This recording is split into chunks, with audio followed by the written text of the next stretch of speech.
I'm Matt Gelka in Washington, where the president now supports a vote in the House to release the Epstein files. With the House getting ready to vote for a bill compelling the Department of Justice to release all Jeffrey Epstein-related files, the president changed his stance and urged Republicans to vote for it. We have nothing to do with Epstein, the Democrats do. You look at this Reid Hoffman, you look at Larry Summers, Bill Clinton. All I want for people to recognize a great job that I've done. The White House had spent considerable time trying to sway some Republicans from backing the release, but Trump's turnaround takes the pressure off some members of the GOP who worried about breaking with the president and risking his wrath. I think we could have a deluge of Republicans. There could be 100 or more. Kentucky Republican Thomas Massie led the charge in the House to release the files with a bill co-sponsored with Democrat Ro Khanna. It's made Massie a target of Trump. The president criticized his recent marriage on social media. But other Republicans who pushed the bill have also been hit by attacks from Trump, including Georgia's Marjorie Taylor Greene. Greene has long been a vocal and loyal supporter of the president, but supported the Epstein bill and also broke with Republicans on health care. The president cut ties and hurled insults like wacky and lunatic at her on Truth Social. Greene says she's been getting death threats ever since. Unfortunately, it has all come down to the Epstein files, and that is shocking. And, you know, I stand with these women. I stand with rape victims. Even if the House votes to release the files, it's far from a done deal. The Senate would need to vote to do the same, and Republican leadership there has not committed to holding that vote. If it passes the House, we'll see what it says. And we all want accountability and transparency. But to me, this is not about truth. It's not about justice. This is about an attempt by the Democrats to make President Trump a lame duck president. The sponsors of the House bill, along with Marjorie Taylor Greene, are set to hold a news conference with Epstein abuse survivors ahead of an expected vote on Tuesday. Reporting in Washington, I'm Matt Gelka. This morning, Larry Summers, the former Treasury Secretary and Director of the National Economic Council during both the Clinton and Obama administrations, says he is deeply ashamed for his relationship and communication with convicted sex predator Jeffrey Epstein. That was revealed through hundreds of messages. He said he's now stepping away from public life as the GOP calls for more investigations into former Democratic administration officials. Joining us this morning to discuss is former head of the Chicago PD and retired FBI special agent in charge, Jody Weiss. Jody, good morning to you. We know that House vote expected later today on this resolution for the DOJ to release all unclassified documents related to Epstein.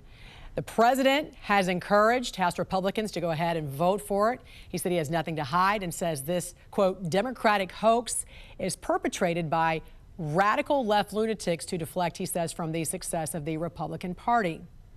The issue, though, is that we're talking about unclassified reports. So if it's heavily redacted, what new information will come from this, do you think, Jody? Jen, I think we're going to see a lot of emails. I think we're going to see some investigative documentation, financial records, flight records. If the bill is written properly, although it's not classified, it's always been considered very sensitive and secret federal grand jury information. And don't forget, there were 2 trials of Maxwell, so all those documents should be making their way out to the public. So before we saw the Oversight Committee in the House there declassify thousands of documents, but no new information has been revealed. So what is left? I think what's out there that people want to see is going to be Epstein's network, and that's going to be billionaires, politicians, who was really involved with this scumbag. We're going to probably see that. I think there going to still be some questions. I don't think the quote Epstein list is going to be published, and I think people might see some investigative leads that weren't pursued, and they're going to be scratching their head and ask themselves why not. But here's what I hope. I do hope that now the victims will finally get a voice. I hope the public will get the level of transparency that they see, and I really hope the elites start to squirm a little bit when they start seeing the choices they made have resulted in this list coming public. Yeah, well, there's a lot of names have already come out. Let's just be real. There's 50,000 pages of documents have been released. Trump said yesterday to reporters that the fixation on Epstein was another Russian hoax. He said Democrats like Larry Summers were now being looked at very seriously over his ties to Epstein. He also said, quote, we have nothing to do with Epstein. He said the Democrats do. All of his friends were Democrats. This is what Trump said yesterday to reporters. Do you believe that a politicized FBI and DOJ would not have already leaked something from either side, quite frankly, because this has gone on since, what, 2006? Or do you think there is any cover-up period? I do think that the last administration definitely would have released any information that might be there on Trump. You can be guaranteed that. I do think this release, though, will hopefully put an end to this drip, drip, drip, drip of information that is purely a distraction to the president right now. So hopefully this will all come out. I'm really happy President Trump encouraged that, recommended it, and get this out there so people can see what it really is and maybe what it isn't.